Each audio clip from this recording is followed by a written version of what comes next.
My name is Bella Ross and I'm 22 years old.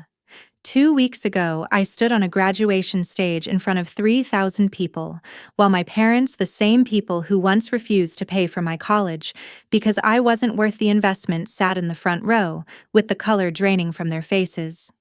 They had come to watch my younger sister Chloe Ross graduate. They had no idea I was even there, and they certainly didn't know I was the one about to give the keynote speech. But this story doesn't begin at graduation. It begins 4 years earlier in my parents' living room on a quiet summer evening when my father looked me straight in the eyes and said something I will never forget. Before I continue, take a moment to like this video and subscribe to the channel, but only if you truly enjoy stories like this. And tell me in the comments where you're watching from and what time it is there right now. Now, let me take you back to that evening in 2021. The college acceptance letters arrived on the same Tuesday afternoon in April. Chloe got into Crest Hill University, a prestigious private school, with a price tag of about $65,000 a year. I got into Brookdale State University, a solid public university that cost about $25,000 a year. Still expensive, but manageable. At least that's what I thought at the time.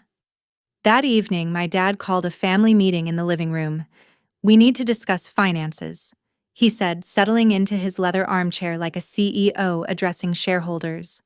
Mom sat quietly on the couch, her hands folded in her lap. Chloe stood by the window, already glowing with excitement. I sat across from Dad, still holding my acceptance letter. "Chloe," Dad began, "your mother and I have decided we'll cover your full tuition at Crest Hill. Room, board, everything." Chloe squealed with excitement. Mom smiled proudly. Then Dad turned to me. "Bella, we've decided not to fund your education." For a moment, the words didn't even register. "I'm sorry." What? Dad sighed like he was explaining basic math. "Chloe has leadership potential. She connects with people. She'll build strong networks. She'll marry well and move in the right circles. Supporting her education is a smart investment." He paused. And then he said the sentence that felt like a knife sliding straight through my chest. "You're smart, Bella, but you're not special. There's no real return on investment with you." I looked at Mom. She wouldn't meet my eyes. I looked at Chloe. She was already texting someone, probably sharing the news about Crest Hill. "So I just figure it out myself?" I asked quietly. Dad shrugged. "You're resourceful. You'll manage." That night, I didn't cry. I had cried enough over the years, over missed birthdays, over hand-me-down gifts, over being cropped out of family photos like an afterthought. Instead, I sat alone in my room and realized something that changed everything. To my parents, I wasn't their daughter. I was a bad investment. But what my father didn't know, what no one in my family knew, was that his decision that night would completely change the course of my life. And 4 years later, he would face the consequences in front of thousands of people. The next part of the story contains some fictional elements and uses AI to clarify the message and enhance the emotional experience. If you empathize, I greatly appreciate it. If not, I hope you have a peaceful evening and a good night's sleep. The truth is, none of this was new. The favoritism had always been there, woven into our family like an ugly pattern everyone pretended not to notice. When Chloe and I turned 16, my parents threw a small celebration in the driveway. A shiny Honda Civic sat there with a giant red bow on the hood. It was Chloe's.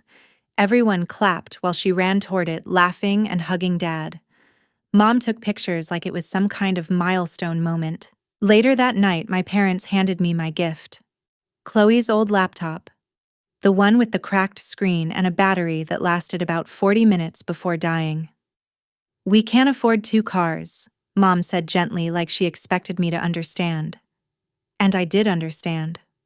What I didn't understand was how we couldn't afford 2 cars but somehow could afford Chloe's ski trips, her designer prom dress, and her summer program in Spain the following year. Family vacations were the worst. Chloe always had her own hotel room. I slept on pull-out couches in hallways. Once I even slept in what the resort called a cozy nook, which was basically a converted closet with a foldable bed shoved inside it. Every family photo looked the same. Chloe in the center, smiling, glowing, perfect. Me somewhere near the edge. Sometimes half cut off, like whoever was holding the camera had forgotten I was part of the picture. When I finally asked Mom about it, I was 17. I remember standing in the kitchen, my hands shaking slightly. "Why does it always feel like Chloe matters more?" I asked.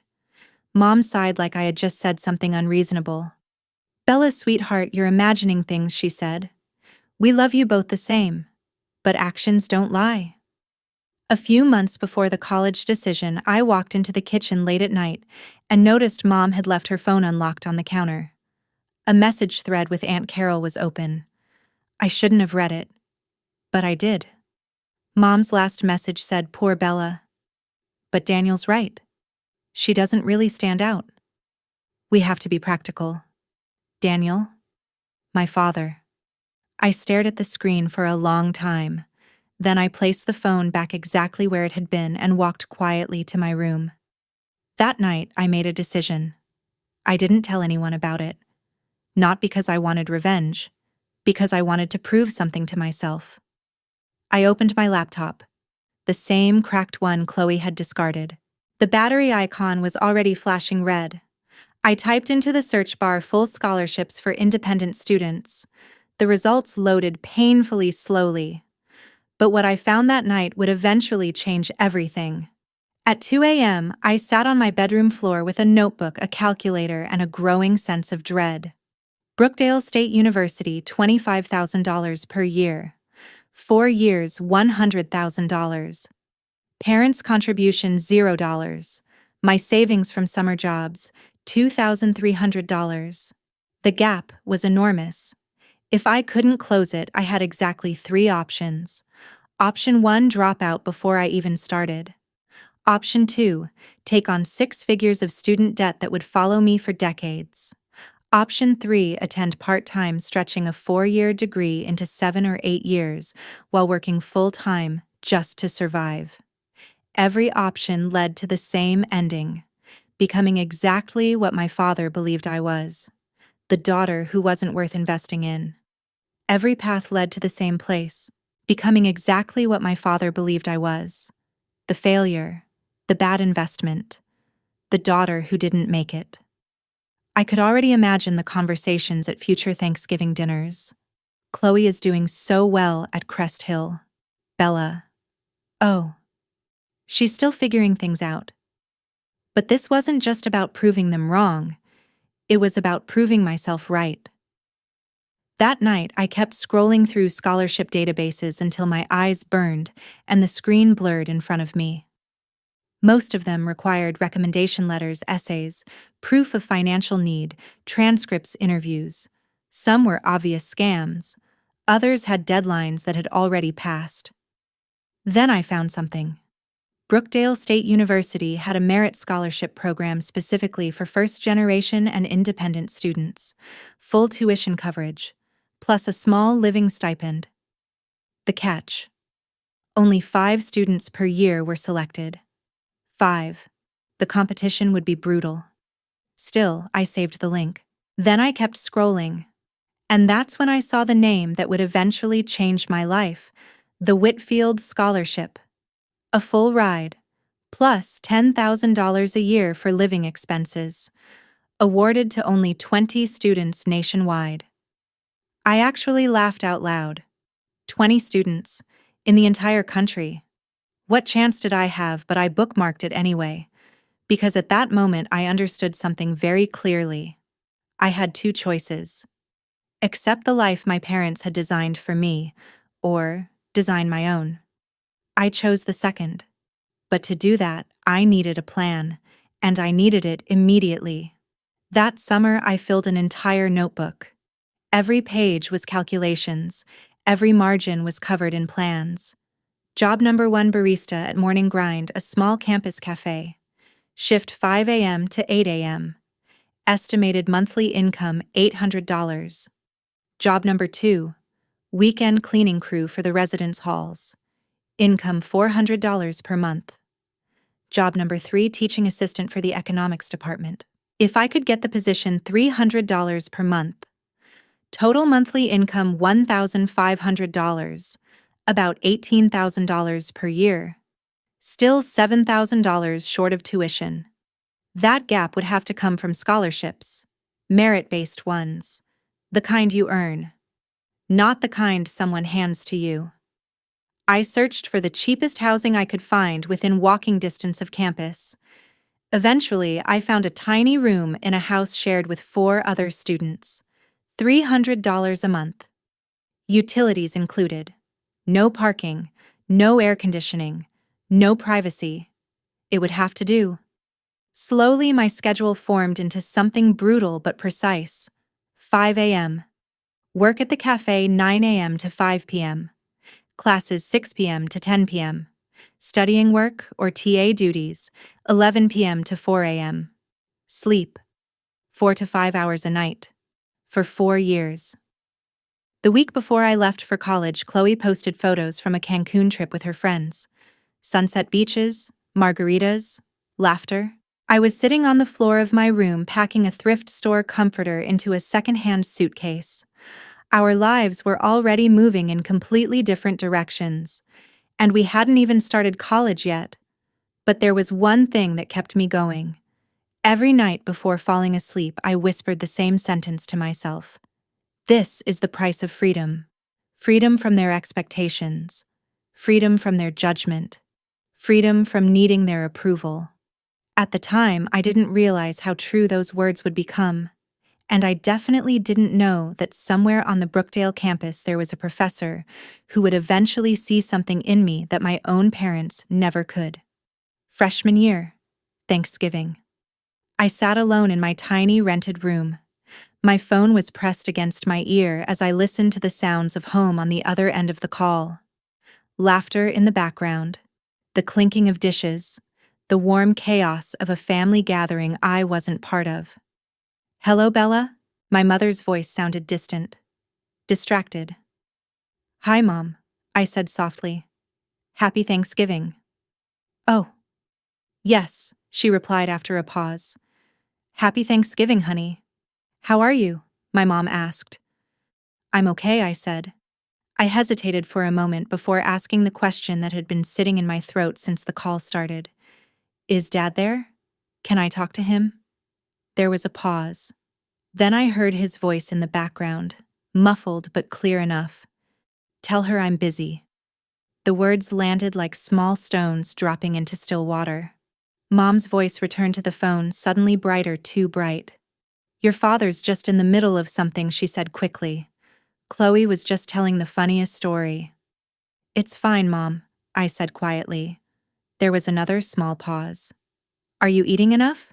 she asked. "Do you need anything?" I looked around my tiny rented room. At the cup of instant ramen sitting on my desk. At the secondhand blanket folded on my bed. At the economics textbook I had borrowed from the library because I couldn't afford to buy my own copy. "No, Mom," I said. "I don't need anything." "Okay," she replied. "Well, we love you." "Love you too." I hung up. For a moment the room was completely silent. Then I opened Facebook. The first thing that appeared in my feed was a photo Chloe had just posted. Mom, Dad, and Chloe sitting at the dining table. Candles glowing. A perfectly roasted turkey in the center. Everyone smiling. The caption read, "Thankful for my amazing family." My amazing family. I zoomed in on the photo. 3 place settings, 3 chairs, not 4. They hadn't even set a place for me. I stared at that image for a long time. Something shifted inside me that night. The ache I had carried for years, the constant longing for their approval, their attention, their love, didn't disappear. But it changed. It hollowed out. And where the pain used to sit there was suddenly something else. A quiet emptiness. Strangely, that emptiness gave me something pain never had. Clarity. Second semester of freshman year. Microeconomics 101. The professor was Dr. Eleanor Whitman. She was legendary at Brookdale State University. 30 years of teaching. Published in nearly every major economics journal. And according to upperclassmen, absolutely terrifying. Students whispered that she hadn't given an A in 5 years. I sat in the third row, took meticulous notes, and turned in my first essay expecting maybe a B- if I was lucky. A week later, the paper came back. At the top of the page were 2 letters written in bold red ink. A plus. For a moment, I thought it had to be a mistake. Then I saw the note underneath the grade. See me after class. My heart dropped. What did I do wrong? After the lecture ended, I slowly approached her desk. Dr. Whitman was already packing her bag. Her silver hair was pulled back into a tight bun, and a pair of reading glasses rested low on her nose. "Bella Ross," she said without looking up. "Yes, ma'am. Sit down." I sat. She lifted my essay and tapped the paper lightly. "This," she said, "is one of the best pieces of undergraduate writing I've read in 20 years. I blinked. "I'm sorry." "What?" She looked at me over the edge of her glasses. "Where did you study before this nowhere special?" I said. "Just a public high school." "Nothing advanced." She studied me for a moment. "And your family?" she asked. "Academics?" I hesitated. Then the truth slipped out before I could stop it. "My family doesn't support my education," I said quietly. "Financially or otherwise." Dr. Whitman set down her pen. "Tell me more." So I did.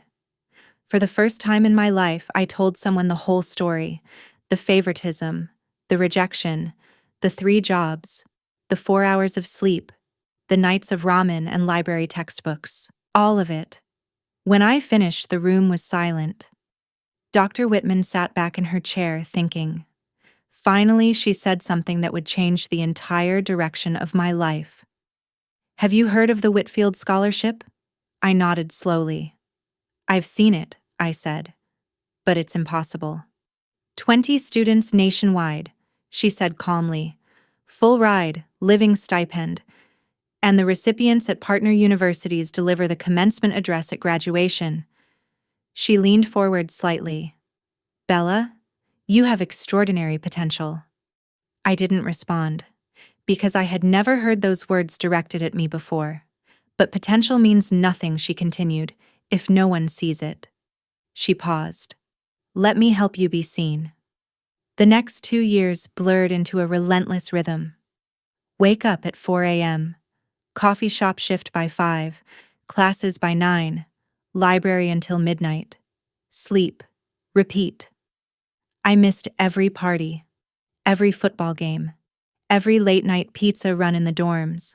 While other students were building memories, I was building a GPA, 4.0, 6 semesters straight.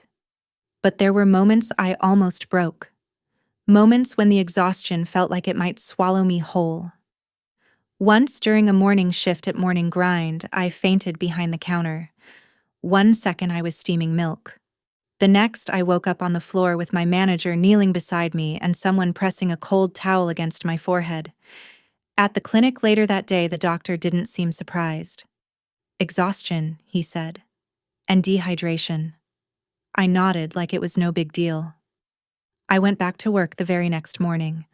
Another time during junior year, I sat in a car in the campus parking lot and cried for 20 minutes straight. It wasn't even my car. It was Lily's. She had lent it to me so I could drive to a job interview across town. I sat there gripping the steering wheel, tears running down my face, not because something specific had happened that day, but because everything had happened. Years of pressure, years of loneliness, years of trying to prove that I mattered. But after 20 minutes, I wiped my face, started the engine, and kept going. Because quitting had never really been an option. Junior year. One afternoon, Dr. Eleanor Whitman called me into her office. When I walked in, she closed the door behind me and gestured for me to sit. "I'm nominating you for the Whitfield Scholarship," she said calmly. I stared at her. "You're serious?" She nodded.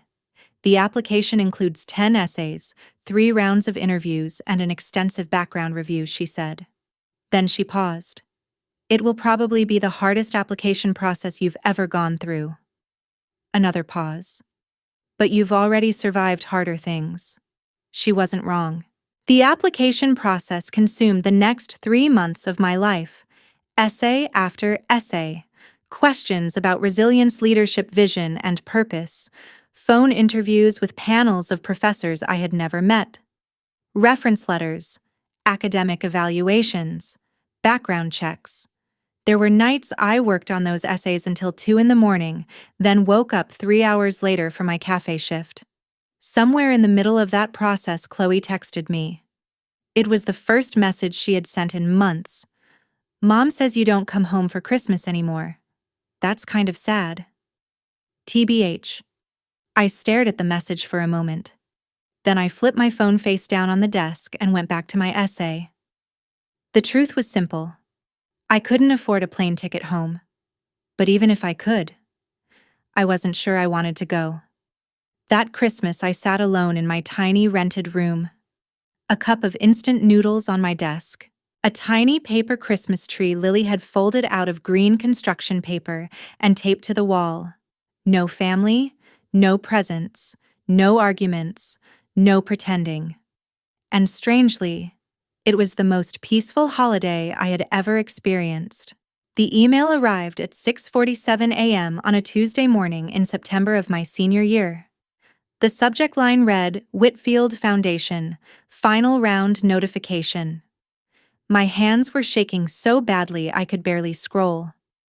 I opened the message. "Dear Miss Ross, congratulations. Out of more than 200 applicants, you have been selected as one of the final 50 candidates for the Whitfield Scholarship. 50 finalists, 20 winners.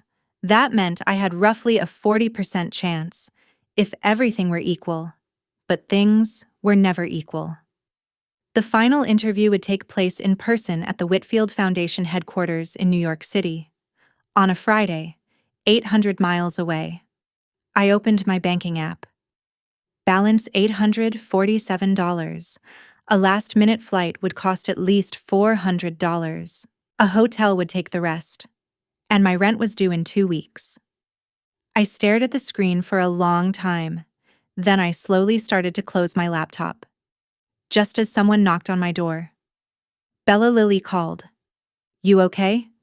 You can come in." She stepped inside and immediately froze. "Why do you look like you just saw a ghost?"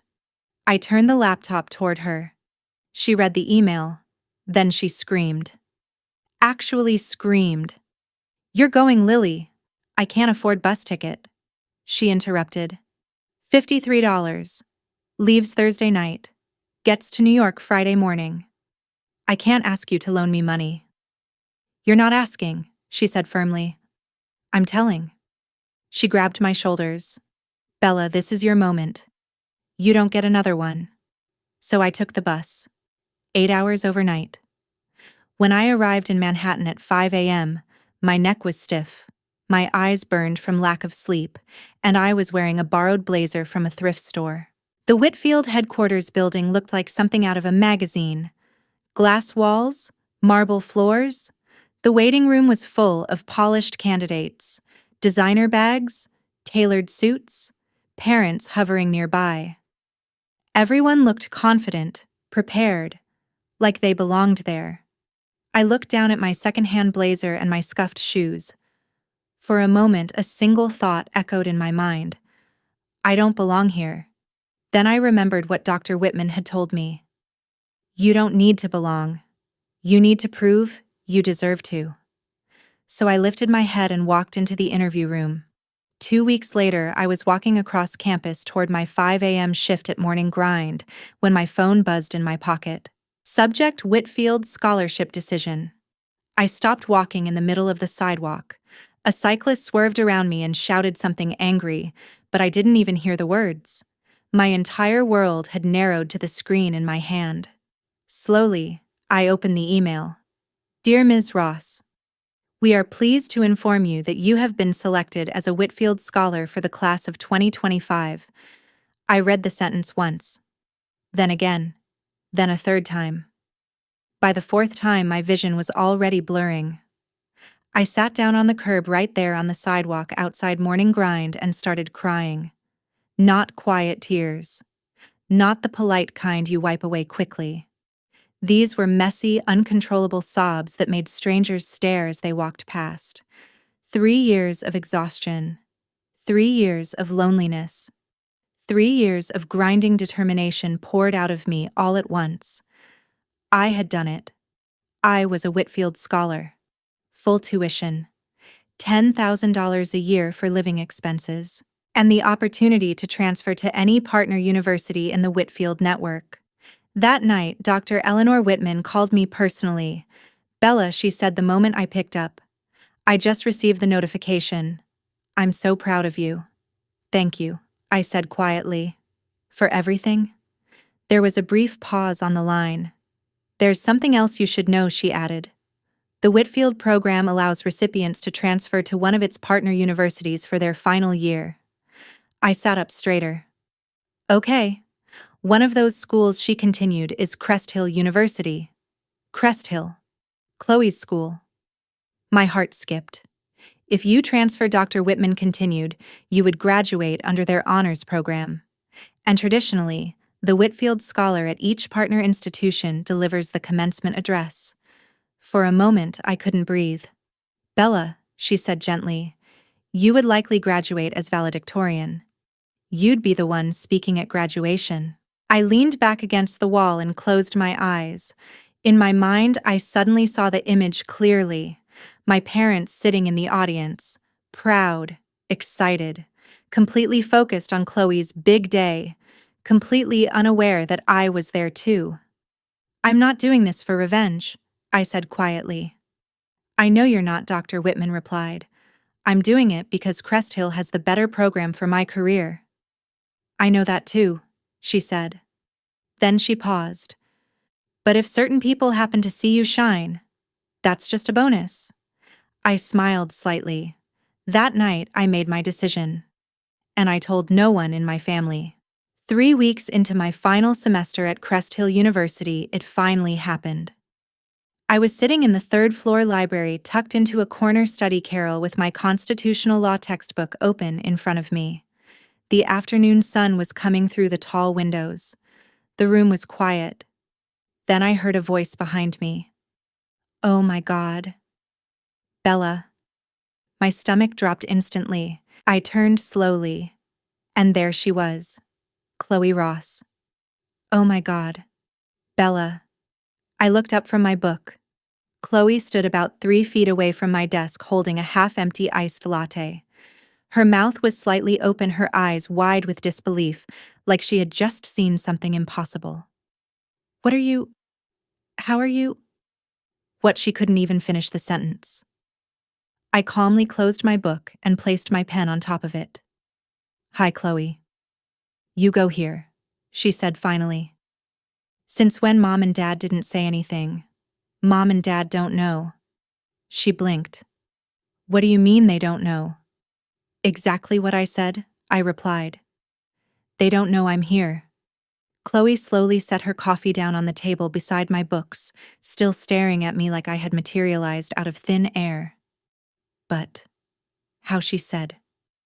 "They're not paying for, how did you even—" "I paid for Brookdale myself," I said calmly. "Then I transferred." Scholarship. The word seemed to hang in the air between us. Scholarship. Chloe's expression changed. First confusion, then disbelief, then something else. Something that almost looked like shame. "Why didn't you tell anyone?" she asked quietly. I looked at her.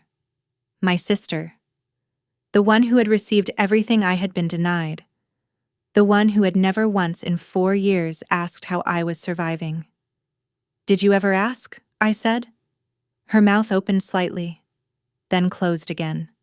She didn't have an answer. I gathered my books and slid them into my bag.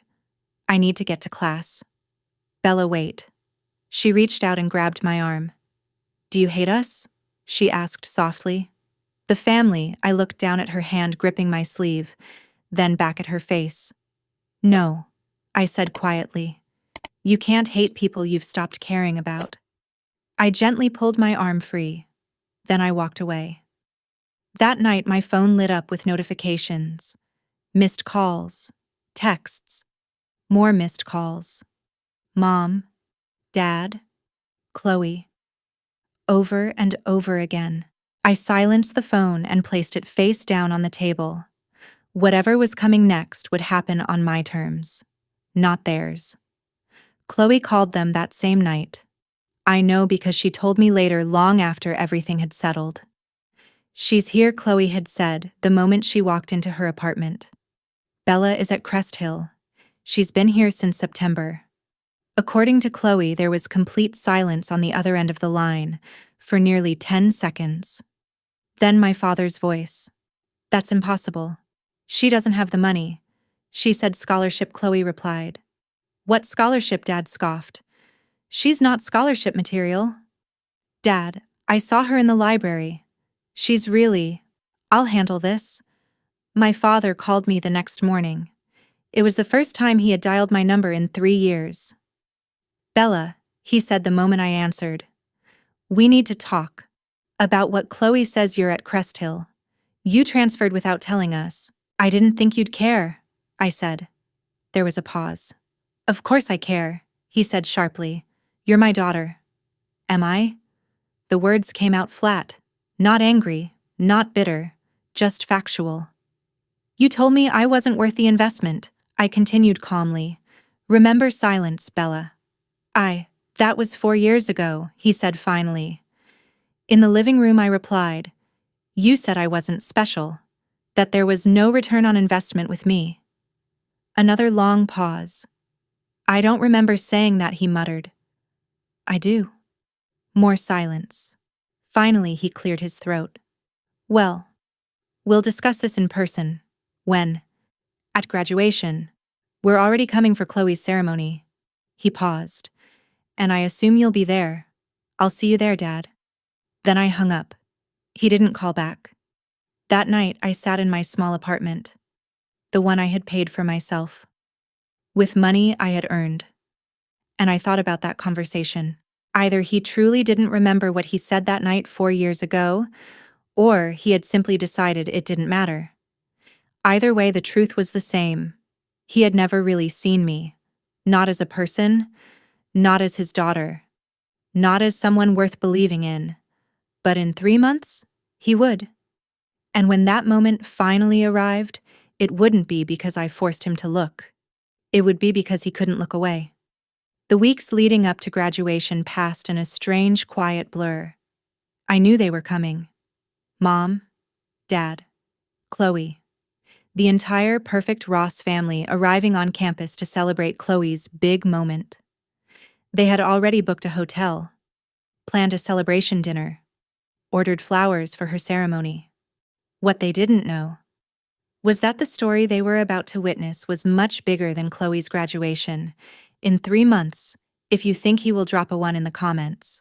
Your thoughts and reactions really matter to me because they show me I'm not the only one who's been through something like this. Mom, Dad, Chloe.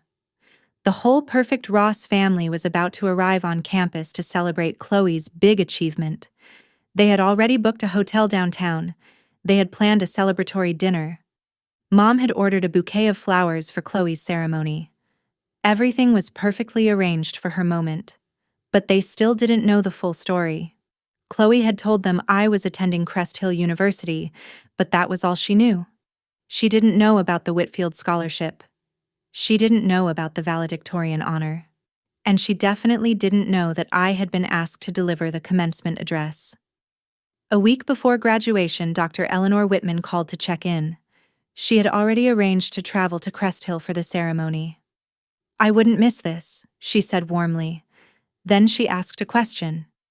"Do you want me to notify your family about the speech?" I thought about it for a moment. "No," I said. "I want them to hear it when everyone else does." There was a short pause on the other end of the line. "This isn't about embarrassing them, is it?" she asked gently. "No," I said honestly. "It's about telling my truth." Another pause. Well, she said softly, if they happen to be in the audience, that's their business.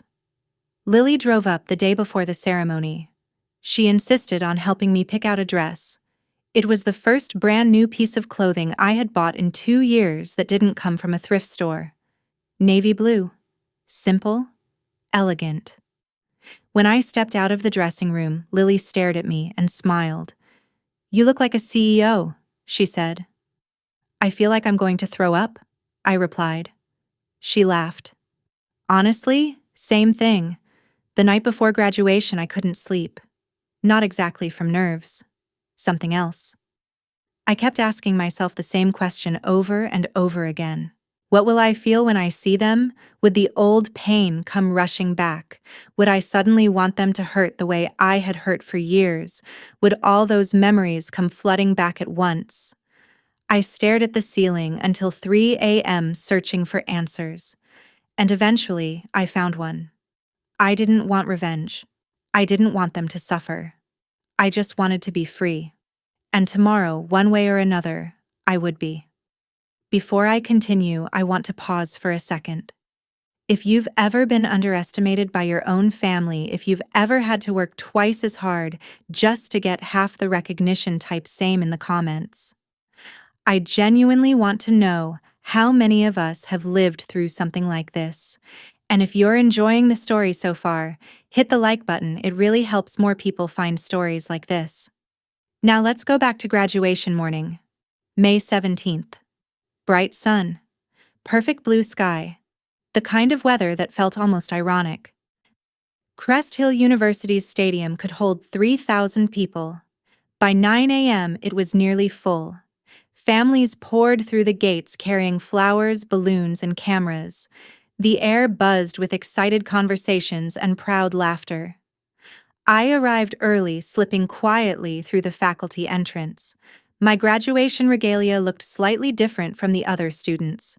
Yes, the gown was the same standard black. But across my shoulders rested the gold sash of Valedictorian. Pinned to my chest was the Whitfield Scholar Medallion, its bronze surface catching the sunlight. I took my seat in the VIP section near the front of the stage, reserved for honors students and speakers. About 20 feet away in the sea of graduating seniors, Chloe stood with her friends taking selfies. She hadn't seen me yet. And in the front row of the audience, right in the center of the best seats in the stadium, sat my parents. Dad wore his navy suit, the one he always saved for important occasions. Mom wore a cream-colored dress, a large bouquet of roses resting in her lap. Between them sat an empty chair, probably for coats. Or purses. Definitely not for me. Never for me. Dad was adjusting the lens on his camera, preparing to capture Chloe's moment. Mom was smiling brightly, waving at someone across the aisle. They looked proud, happy, completely unaware. The university president stepped up to the podium. The crowd slowly quieted. "Ladies and gentlemen," he began, "welcome to Crest Hill University's Class of 2025 commencement ceremony." Applause echoed through the stadium. Cheers followed. I sat perfectly still, my hands folded calmly in my lap. In just a few minutes, they would call my name. And everything would change. I looked once more at my parents, at their excited faces, at the cameras ready to capture Chloe's shining moment. Soon, I thought quietly, soon, you'll finally see me. The ceremony moved forward in slow, formal waves. The ceremony continued with its familiar rhythm. Welcome, speeches, acknowledgments, honorary degrees, the usual formal traditions that seem to stretch time like warm taffy. Then the university president returned to the podium again. And now, he said, smiling toward the front rows, "It is my great honor to introduce this year's valedictorian and Whitfield scholar." My heart rate spiked. A student who has demonstrated extraordinary resilience, academic excellence, and strength of character. In the audience, my mother leaned over and whispered something to my father. He nodded absent-mindedly while adjusting the lens on his camera. The camera was still pointed toward Chloe, waiting for her moment. Please join me in welcoming Bella Ross.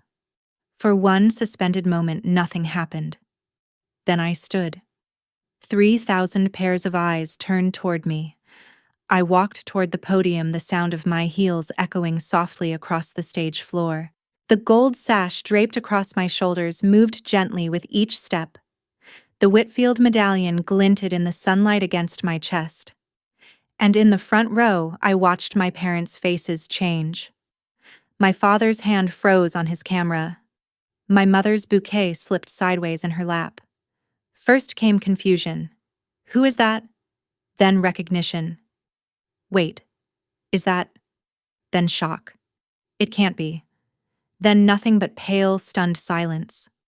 Across the graduate seating area, Chloe's head snapped toward the stage. Her mouth fell open. I could see her lips form my name. Bella. I reached the podium and adjusted the microphone. The applause filled the stadium. 3,000 people clapping, 3,000 voices cheering. My parents didn't clap. They sat there frozen as if someone had paused their entire world. For the first time in my life, they were actually looking at me. Not at Chloe. Not through me. At me.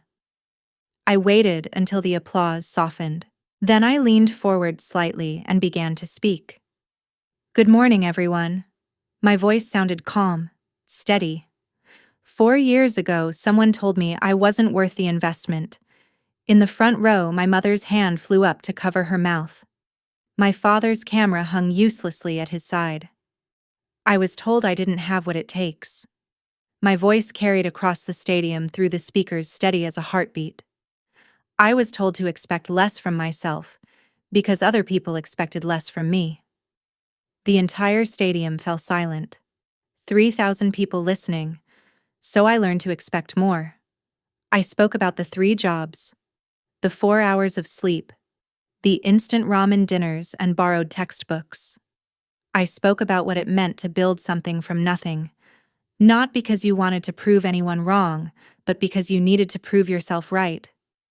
I didn't mention names, I didn't point fingers, I didn't need to. The greatest gift I received, I continued, was not financial support or encouragement. It was the chance to discover who I am without anyone else's validation. In the front row, my mother was crying. Not the proud tears most parents shed at graduation. These were different. Heavier. Something closer to grief. My father sat perfectly still, staring at the podium like he was seeing a stranger. Maybe he was. To anyone who has ever been told they're not enough, I said, pausing for a moment. You are. You always have been. I looked out across the stadium, at the graduates who had fought their own battles, at the parents who had sacrificed for their children, at the friends cheering in the stands, and yes, at my own family, sitting in the front row, like statues. I'm not standing here because someone believed in me. I'm standing here because I learned to believe in myself. The applause that followed was thunderous. People stood to their feet. 3,000 strangers cheering for a girl they had never met. A standing ovation that seemed to shake the entire stadium. I stepped back from the podium. As I walked down the steps from the stage, I saw James Whitfield III standing at the bottom, smiling warmly. But he wasn't the only one waiting. The reception area buzzed with champagne glasses and congratulations. Professors, donors, and guests filled the room with conversation and laughter. I was shaking hands with the dean when I saw them moving toward me, my parents, walking slowly through the crowd like people wading through deep water. My father reached me first. Bella, he said, his voice rough. Why didn't you tell us a server passed by carrying a tray of sparkling water? I took a glass calmly and lifted it to my lips before answering. Did you ever ask? I said quietly. My father opened his mouth as if he had an answer ready, then he closed it again. My mother stepped closer beside him. Mascara had streaked down her cheeks and her hands were shaking. Bella, I'm so sorry, she whispered. We didn't know. I'm sorry you knew, I replied calmly. You just chose not to see. That's not fair, my father began. Fair, I repeated. The word came out steady, not sharp. You told me I wasn't worth investing in. You paid $250,000 for Chloe's education and told me to figure everything out on my own. That's what happened. My mother reached out toward me instinctively. Bella, please. I stepped back. I'm not angry, I said. And I meant it. The anger had burned out of me a long time ago. What remained was something quieter. Something cleaner. But I'm not the same person who left your house 4 years ago. My father's jaw tightened. I made a mistake, he said. I said things I shouldn't have. You said what you believed. I met his eyes. You were right about one thing, though. I wasn't worth the investment. He flinched slightly. Not to you, I continued calmly, but I was worth every sacrifice I made for myself. Before he could respond, someone stepped beside me. Miss Ross. I turned. James Whitfield III stood there extending his hand. Brilliant speech, he said warmly. The Whitfield Foundation is proud to have you represent our scholars. I shook his hand. My parents watched the exchange in stunned silence. One of the most respected philanthropic figures in the country standing there praising the daughter they once dismissed as a bad investment. I could almost see the realization settling over them. The full weight of what they had missed, what they had overlooked, what they had thrown away. After Mr. Whitfield moved on to greet other guests, I turned back to my parents. They looked different somehow. Smaller. Like the certainty they had carried for years had suddenly collapsed. I'm not going to pretend everything is fine, I said. Because it isn't. Bella, my mother whispered, her voice trembling. Can we just talk as a family? We are talking. I mean, really talk. Come home for the summer. Let us fix this. No. The word came out firm, but not cruel. I have a job in New York. I continued. I start in 2 weeks. I won't be coming home. My father stepped forward. You're cutting us off just like that. I'm setting boundaries, I said. There's a difference. He looked at me with an expression I had never seen before. For the first time in my life, my father looked lost. What do you want from us? He asked quietly. Just tell me what you want and I'll do it. I thought about the question carefully. Really thought about it. Then I answered honestly. I don't want anything from you anymore. That's the point. I took a slow breath. But if you want to talk someday, really talk, you can call me. I might answer. I might not. It depends on whether you're calling to apologize or just to make yourself feel better. My mother was crying again. We love you, Bella, she said softly. We've always loved you. Maybe I said. But love isn't just words. It's choices. And you made yours. At that moment, Chloe stepped closer, hovering uncertainly at the edge of the conversation. Bella, she said quietly. She hesitated before speaking again. Congratulations. Thank you. There was no hug, no emotional reunion, but there was no cruelty either. I'll call you sometime, I said. If you want. Chloe nodded slowly, her eyes wet. I'd like that. Then I turned and walked away. Not running, not escaping. Just moving forward. Near the exit of the reception hall, Dr. Eleanor Whitman was waiting. She watched me approach with a small, knowing smile. You did well, she said. I'm free, I replied. And for the first time in my life, I truly meant those words. The ripple effect started before my parents even left the campus.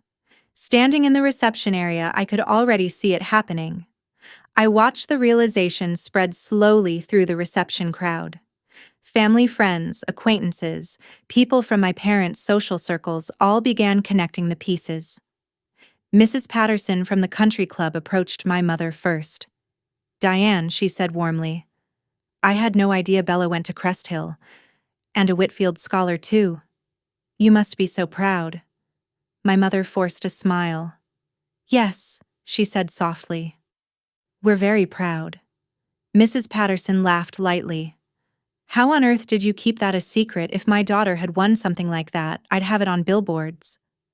My mother didn't answer.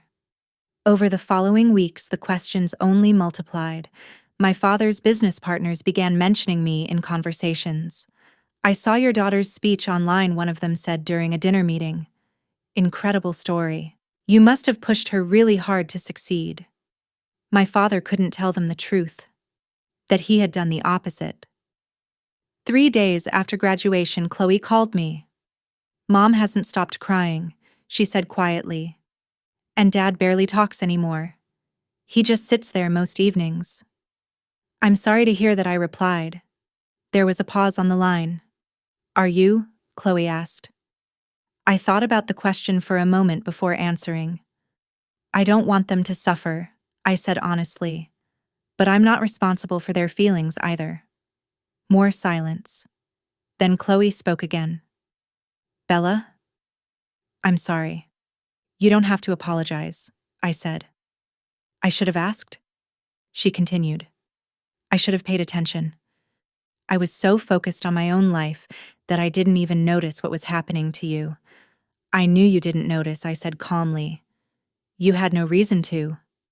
I paused before continuing. Neither of us chose the way our parents raised us, but we can choose what happens next. There was a long silence. Finally, Chloe asked the question that had probably been sitting in her mind since graduation. Do you hate me? No, I said. And I meant it. I don't have the energy to hate anyone, I just want to move forward. Chloe hesitated. Could we maybe get coffee sometime? Start over?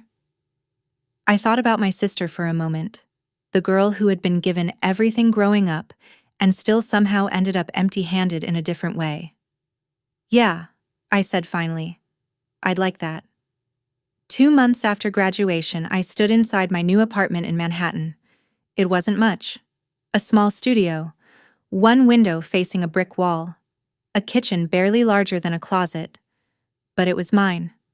I had signed the lease using money from my first paycheck at Morrison & Associates, one of the top financial consulting firms in the city.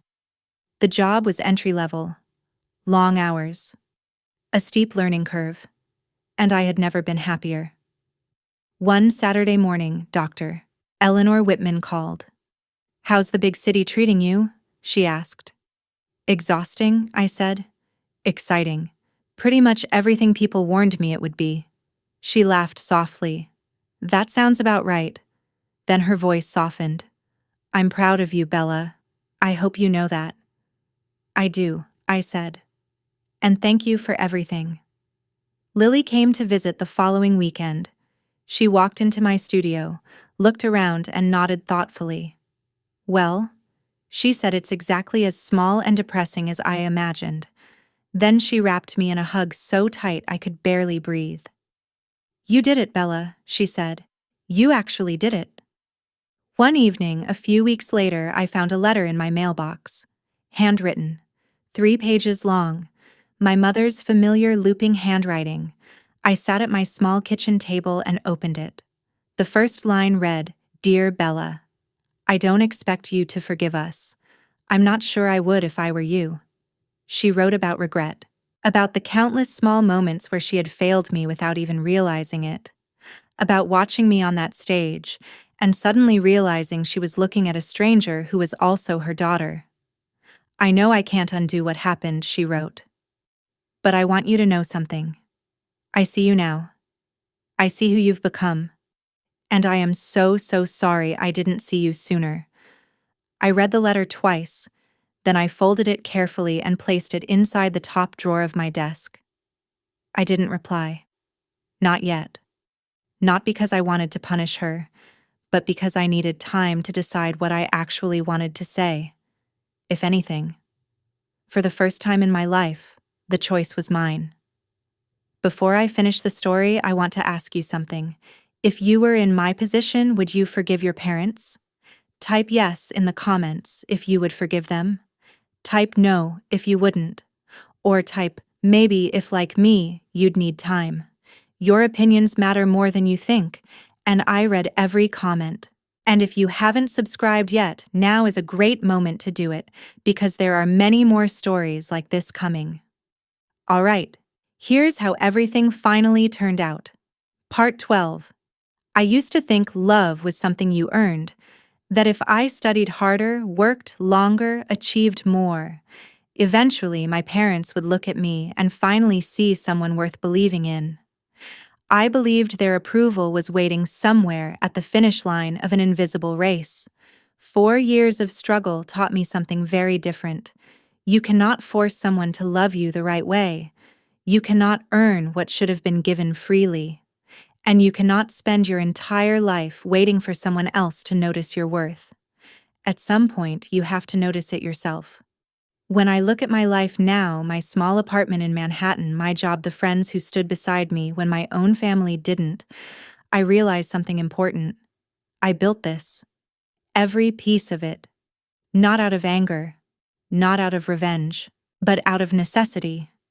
My parents' rejection didn't destroy me. It rebuilt me.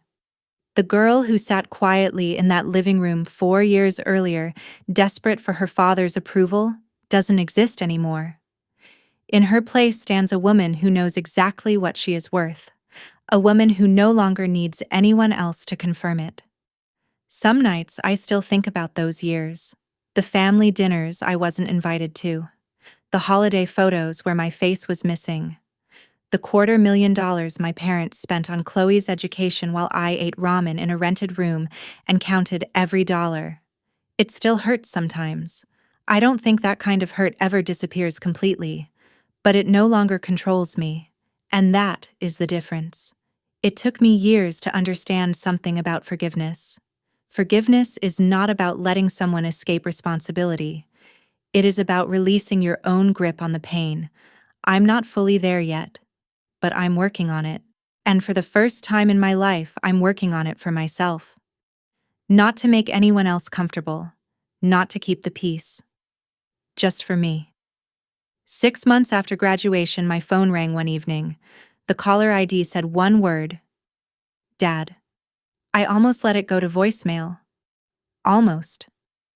But something inside me told me to answer. Hello, Bella. His voice sounded different. Tired. Older somehow. Thank you for picking up, he said quietly. I wasn't sure you would. I didn't respond right away. After a moment, he spoke again. I've been thinking every day since graduation about what I should say to you, he said. He paused. And I keep coming up empty. Then say what's true, I replied. There was a long silence. Then he finally said the words. I was wrong. Not just about the money, about everything. The way I treated you, the things I said, the years I didn't call, the years I didn't ask how you were. His voice cracked slightly. I have no excuse. I was your father, and I failed you. I listened to him breathe on the other end of the line. Finally, I said, I hear you. That was all. What did you expect? I asked gently. I don't know, he admitted. Maybe I thought you would tell me how to fix it. It's not my job to fix what you broke. Another long silence followed. You're right, he said quietly. You're absolutely right. He sounded older than I had ever heard him. Then I took a breath. But if you want to try, I'm willing to let you. You are, he asked. I'm not promising anything, I said. No family dinners, no pretending everything is fine. But if you want to have real conversations, honest ones without excuses, I'll listen. That's more than I deserve, he said. Yes, I replied. It is. He laughed softly, then a small broken sound. You were always the strong one, Bella, he said. I was just too blind to see it. Yeah, I answered quietly. You were. We talked for a few more minutes. Nothing life-changing. Just two people trying to find a small piece of ground to stand on after years of damage. It wasn't forgiveness, but it was a beginning. 2 years have passed since that graduation day. I'm still in New York. Still working at Morrison & Associates, although I've been promoted twice since then. This fall, my company is paying for me to begin my MBA at Columbia University. Sometimes I think about the girl who survived on instant noodles and 4 hours of sleep. She probably wouldn't recognize my life now, but I haven't forgotten her.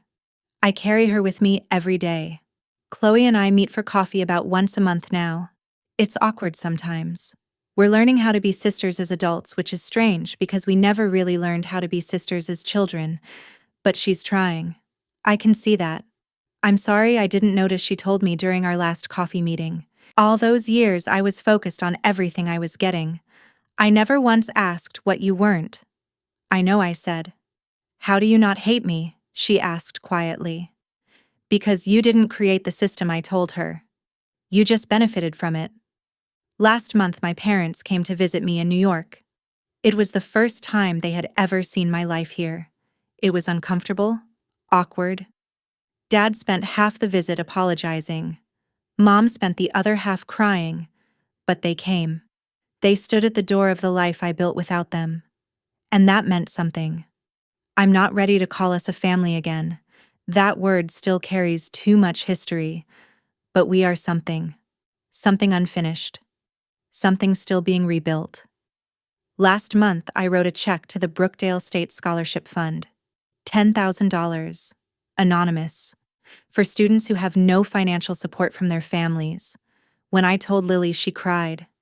Bella, she said, you're literally changing someone's life. I smiled. Someone changed mine first. I thought about Dr. Whitman. About the early mornings at the coffee shop. About the night I bookmarked the Whitfield Scholarship and laughed because I thought I had no chance. About how far I have come. And how far I still want to go. For a long time, I believed my value depended on whether the people closest to me recognized it. This journey taught me something far more practical and human. Sometimes the people who fail to see you are not the final judges of who you become. What truly matters is the quiet decision you make when no one is watching to keep going, to build something anyway, and to treat yourself with the respect you once hoped to receive from others. I often wonder what you would have done if you were in my place. Would you have kept fighting or chosen a different path? If you're still here listening, thank you. I'm really curious, where are you watching from? And did you make it all the way to the end of the story? Your time means more than you think. If this story made you reflect even a little, consider subscribing to the channel, leaving a comment, liking, or sharing the video. One simple action from you can help stories like this reach someone who might be struggling quietly and needs to hear that their effort still matters. In a small way, you become part of that change, helping more people believe in themselves again.